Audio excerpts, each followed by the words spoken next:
guys, we're back again with Atieno'S Success Leaves Clues. My name is Irene Hafton and I am with, drumroll, Atieno'. She's here. She looks so beautiful today. She's amazing. And I just have a question to ask you before we get on to the serious stuff. Atieno', why is your hair pink, but it does look amazing? And it goes with your eye makeup and all that good stuff. Hi, everybody. Akot, you look absolutely amazing. I know you're going by the name Irene, but I will always call you Akot. My hair is pink today just because, well, pink rocks. And I just wanted to see how it feels to have pink hair.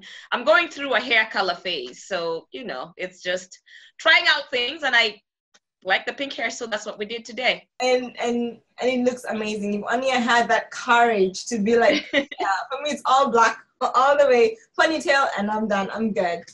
Anyway, so welcome back, Atieno'. It is an honor to be a host on your show. So why don't you tell us a little bit about yourself? Who is Atieno'? What is it that you would like us as the world to know about who Atieno' is?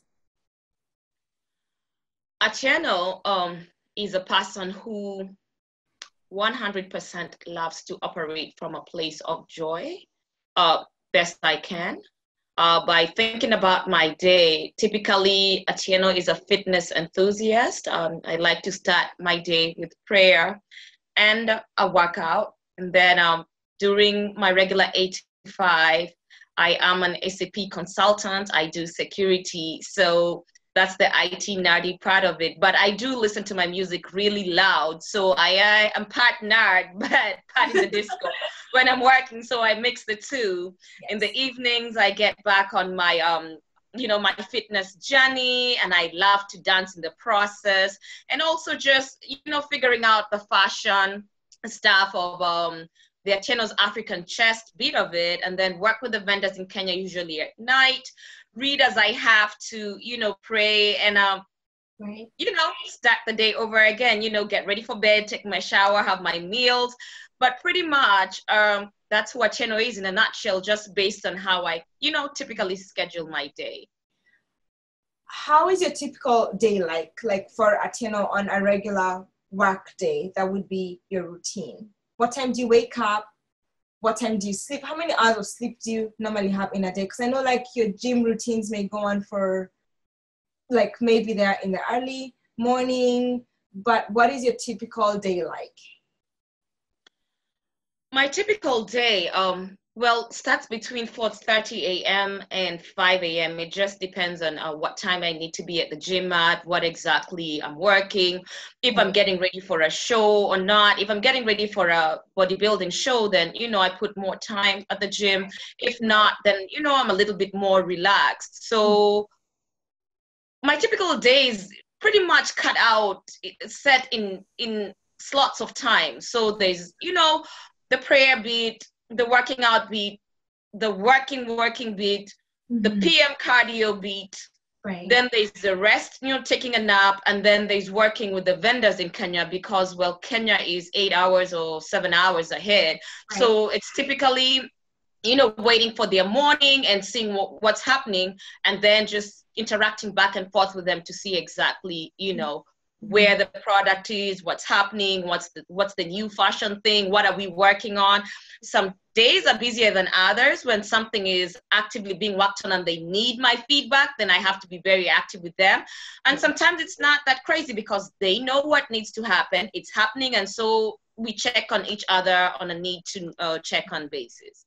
I know you are known by many people as a fitness enthusiast, and you've encouraged tons of people to just get their workout on. I see on your Instagram page and on your Facebook page how it's like, the cardio is done, yay guys. And so, but one, have you always been like this, or what is the turning point that led you to, I would say, make fitness such a core part of your day or such a core part of your lifestyle? And why is it that you do that until today?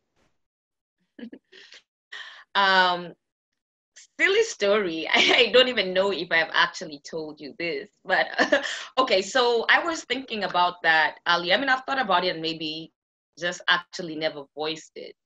But when I was growing up, and I'll say when we were growing up, but you did not necessarily know those thoughts of mine. Yeah. Dana and Kuhu. Dana means my grandmother, I'm half Luo, half Luya. So Dana means my grandmother in Luo, and Kuhu means my grandmother in Luya.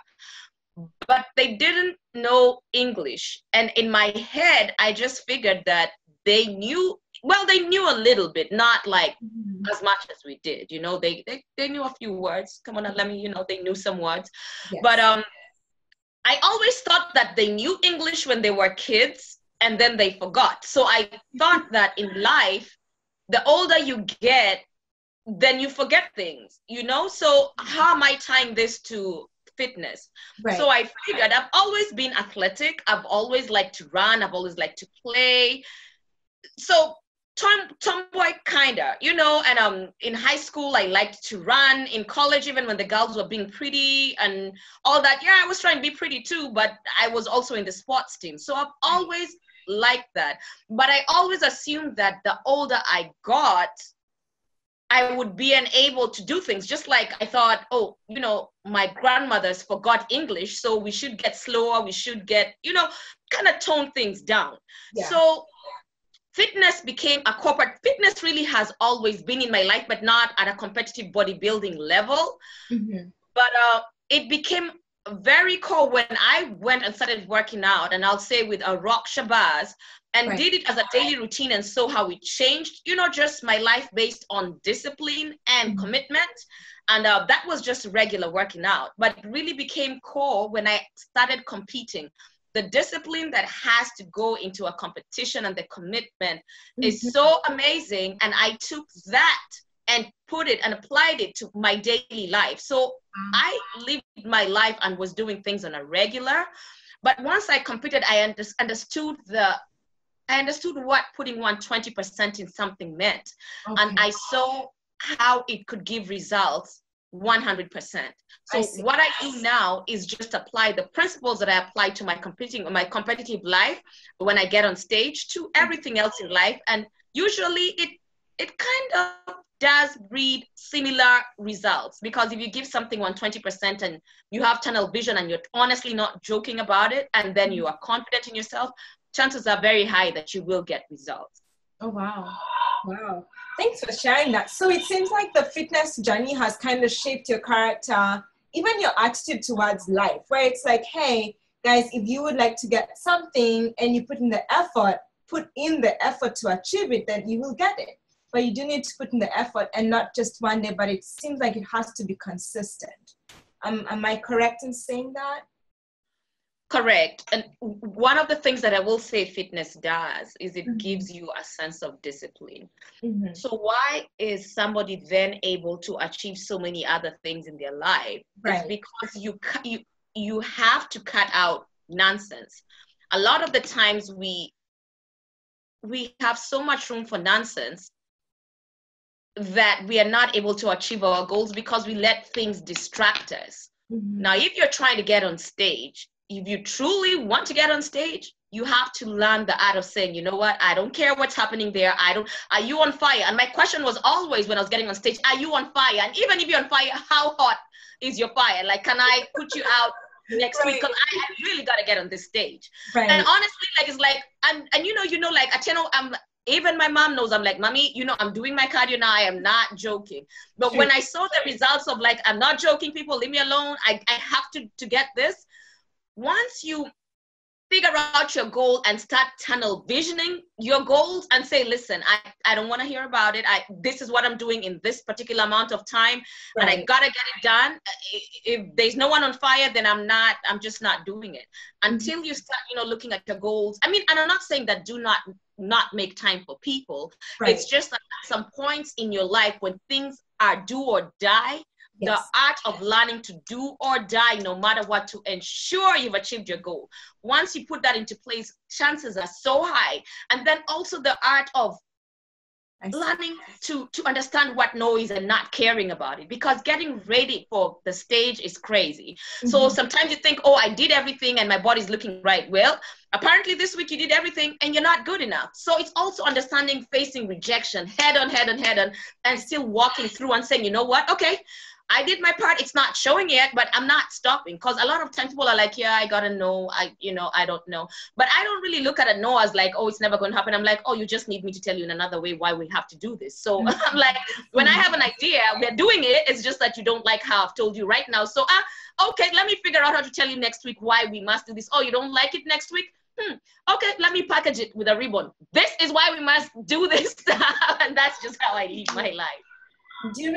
As you began to see yourself focusing more on fitness and just being more focused with your life in general towards achieving your goals in your career, in your business, in your fitness, did other things shift in your life? Did your core relationships and friendships change?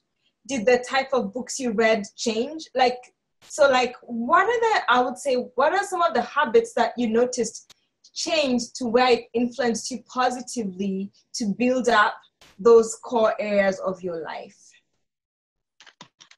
Yes, I will say that I noticed, well, the friendships just changed based on the fact that maybe my friends were a little bit fitter just because we had to work out a lot together. Okay. But on the same token, it was just building relationships with people who are, more focused. I mean, the ones who are focused then would come on the journey with me. Now, the ones who are not, it's not that they wouldn't come on the journey. Maybe it's just not right now for them, because then I was that person who was, trying to go somewhere, trying to do something, but not as focused because I just hadn't, done too much discipline. Had I achieved some things? Yes. But had I understood like 1,000,000% commitment? No. Mm-hmm. So the books changed because it was, I really like books on getting better, becoming a better person, doing things better, self-help books. I do love things like that, motivational things, great energy. And it's also just gravitating towards people and circles who have a specific direction in which they're heading, where sacrifice is concerned. And I loved to party before. Now you're my sister, you know that. And so I didn't have time. It was either, okay, are you going to work out, and do you want to work out in the morning for your cardio, or do you want to go for a party on a Friday and Thursday? And before, I'm the person who has so much energy. So before I had to do morning cardio, it was not so complicated to go out on Thursday, Friday, Saturday, Sunday, because, well, the energy was there. There was no morning cardio to be done. So now later in life, it's just picking up, okay, do I want to go out on Friday, or do I want to do my cardio in the morning? And so, it's just picking those and stating, I would rather then do my cardio in the morning and not say, never step out, never go out. It just became less of a priority. And with that came a clearer mind, and just with that clearer mind, then you have time to think, to read, to reflect, and think in your state of mind, in your peaceful state, what else can you do with your life? Right. Thank you, Atieno. And what would you say to people who would like to get on the fitness journey, but along the way they suffer something, whether it's a physical injury or an emotional injury, something that gets them off track? So it's not that they don't want to do it. It's just that, again, and I'm saying again because it's not the first time, something has knocked them off track. What would you speak to those people? Why is it important that they get back up, or how do they even get back on track? Well, first of all, I'll start with I have had an injury, and the injury was so bad you had to wash me when I went through my surgery. I lost my Achilles tendon and had such a horrible infection. They needed to replace it from my hip, to my. So you've seen me going through an injury where the doctor stated I would never be able to run again, never wear heels. And that didn't deter me. Now, I didn't, I listened to him. It was in one ear and out the other. But I lived life, and guess what? I'm here now being able to do the things that I've always wanted to do. In fact, I do them better. So to answer your question, when somebody gets stopped by something, either be it a physical injury or an emotional injury, well, life happens. Take time, breathe, and do whatever healing you need to. But also remember that physical fitness, eating clean, all those are very therapeutic as well. And also, I am a firm believer, especially to the people who yo-yo go and come back. Why are you even in this space? Why do you keep, if you keep asking about something and trying to get to something, that means you really care for it. Some people honestly don't care about it. It does not let them not sleep at night. They're like, this is how I look, this is how I eat. I don't really care. I mean, I would only frown upon that, and you know, if they were unhealthy, then I'd say something. But if they didn't really care and their health was fine, then it is what it is. Yes. However, if somebody keeps coming back and forth and says, oh, I gotta lose 10 pounds, I gotta lose 15, I gotta lose 20, I gotta, you know, firm up, I gotta eat clean, then just do it already. Do it already. Stop always beating yourself up and talking about how you know 365 days of talking about what you do as opposed to just shutting up and doing it. Then just do it already. Right. Wow. Thank you for that, Atieno. I can relate with you on the part of just, you know, being focused and saying, even though it seems hard, or even though it seems like it's not easy, I will get focused and, you know, get it, you know, and just go ahead and have a goal and, go towards it. Now, before we log off, my last question for you is this. You are also known to be the owner and founder of Atieno'S African Treasure Chest. I think for me, the thing that was puzzling about the Atieno'S African chest was two things. One, it's not a new idea. It's not a new idea that someone is like, oh, let me go to Africa and I bring things and sell, right? That isn't new. That's one. And then two, it's kind of inconvenient. Like, you're like, oh, all right, I need to go to Africa. I need to get the vendors, because you go a step further ahead and personalize your things. So your items are actually tailor-made and then shipped here. And sometimes I ask myself, I'm like, why is she doing these two things? One, how does she know that it's not a new idea, but that she will succeed, which she has? And two, why is she going above and beyond to go like the personal route? You know, and those are things which to me, I look at and I wonder, and I would like to know, and I would like people to know why you go ahead and do these things. What made you get into the space in a market that's not new, and at the end of the day, still succeed with quality product? How did you do that? So I guess it's the why and the how for the Atieno'S African Treasure Chest. Okay. And I'm going to answer that in a two-part way, the why and the how. You know, you will always succeed when you get into a space where people do not want to do stuff, or where things are not easy. So most people like to do things that, oh, it's very easy, it's quick, it's convenient, which is great.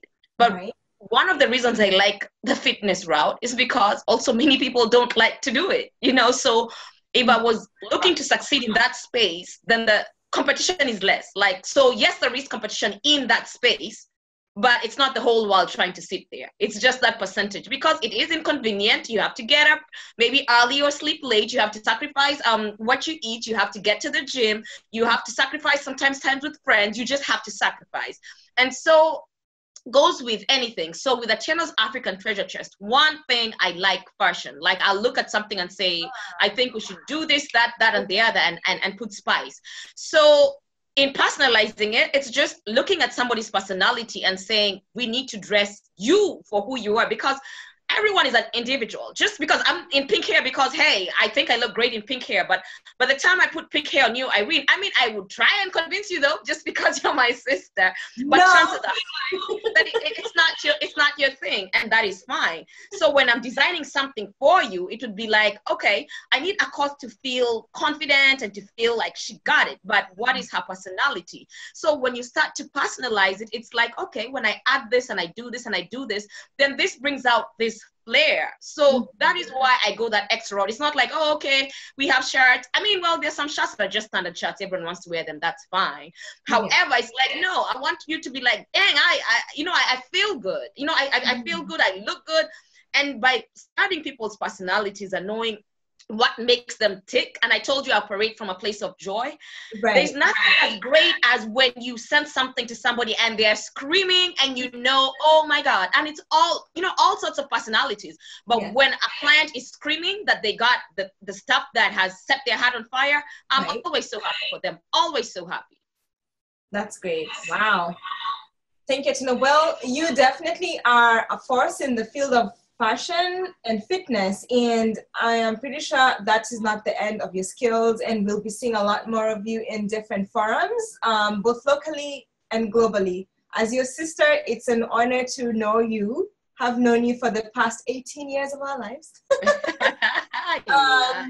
But I would just say, so in ending, as you began this talk show of success, of Atieno'S Success Leaves Clues, and I'll be very specific on this one because I know you have a wealth of information to share. What would you speak to, and this is more of like a selfish question, but because I know that there are people like me, people who are more structured in life, you know, like they, like for them, it's not the pink hair, it's not the blue hair, it's the black hair, the ponytail. What would you, based on your consultancy roles, your experience on thriving in life and succeeding in life, what is one or two things that you would tell these people about life that you may have seen they do not necessarily take advantage of, or know that maybe if they did would enrich that aspect of their life, or just make them a more all-rounded person? I would say be less fearful, bring out the child in you. Mm-hmm. Don't be so conservative. I mean, unless it makes you happy, but does it really? So by that, I mean, look in your soul. So sometimes people don't do things because society states that we should walk in a straight line. So, oh, we walk in the straight line. And that used to be me. And then mommy used to be like, oh my God, my child. And I'm like, you know what? This straight line thing is not working. You have a course. She will walk that straight line and have all this. Yeah, I'm just not doing it.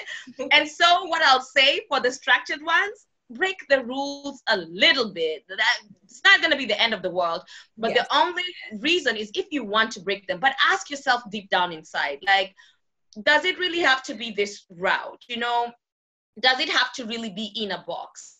And if your life is not so boxy, then get out of the box. And if it really is boxy, step out sometimes and see what's on the other side, you know?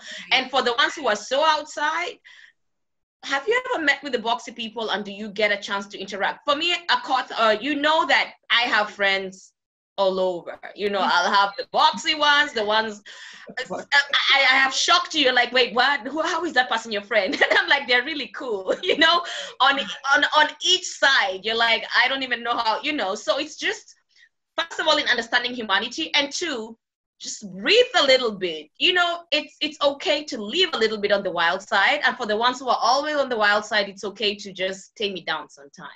All right. Thank you so much, Atieno. In conclusion, what is one thing you would tell anyone about the time in their day? All the success you've had and in your life, what is the one thing you would tell people about their day that they need to grasp, or they need to learn, or they need to understand, something that has helped you be as successful as you are? Manage your time. And I'll say something that actually you taught me. I believe you taught me 15 years ago, but I wasn't ready to learn it then. So it came in 1 year and came out the other year. And that was during my partying years. But now I really reflect on it a lot.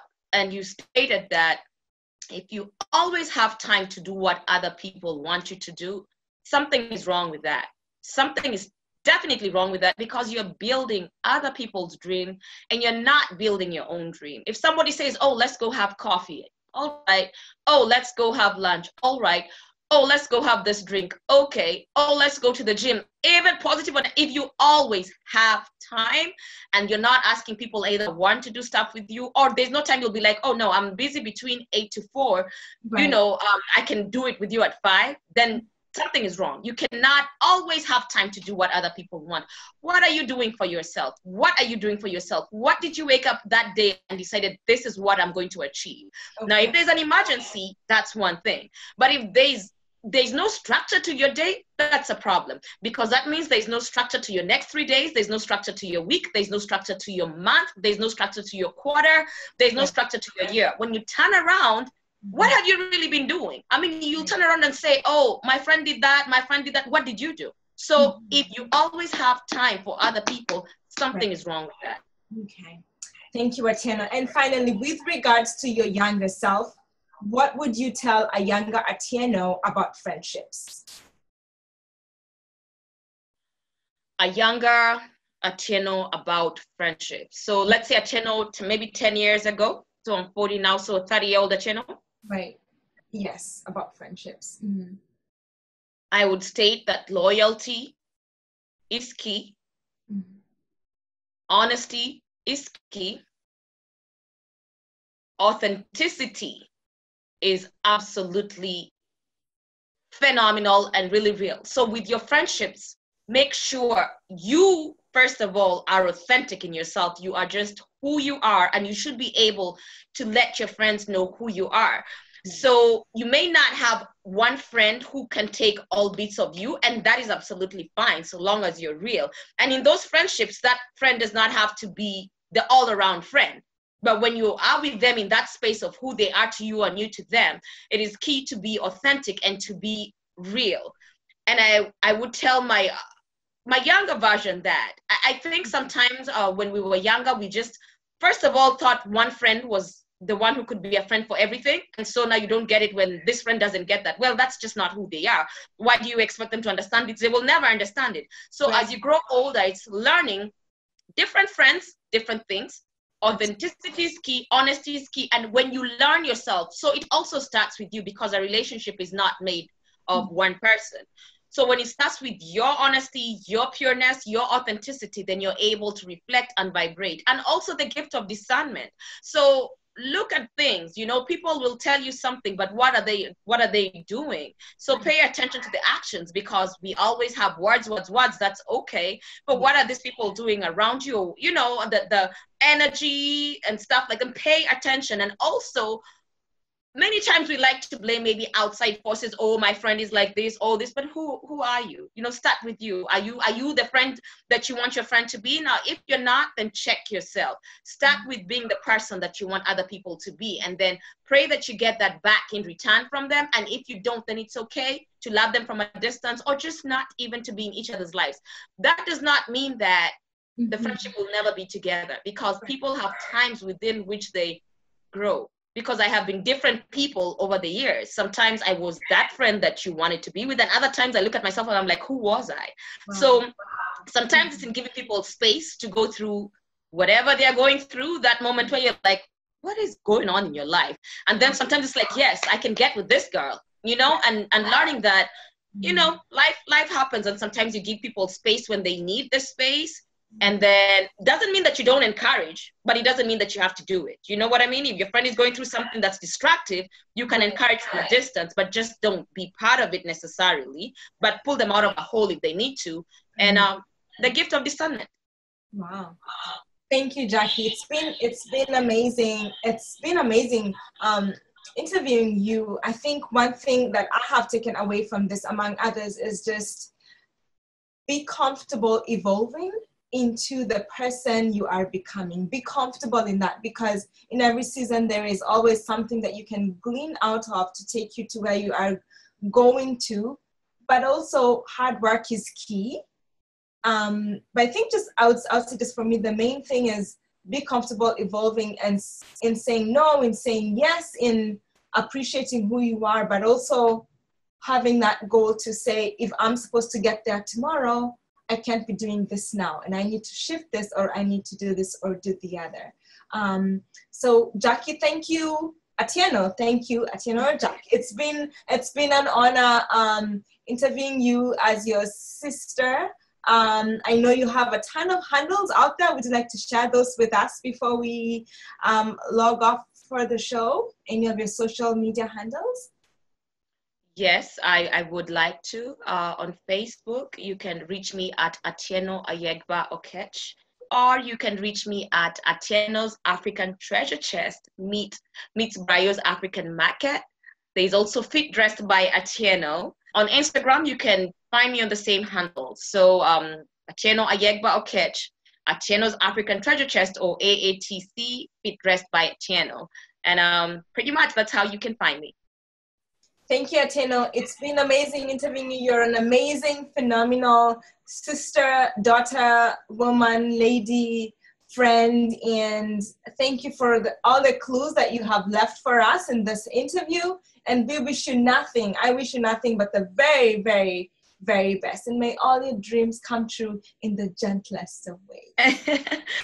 Thank you so much, Akoth, and I'll always call you Akoth. I cannot also wait to interview back in turn, because your life story and your journey has been absolutely amazing. So we will end this here with you interviewing me, but there will be a part where I interview you, and I cannot wait for that.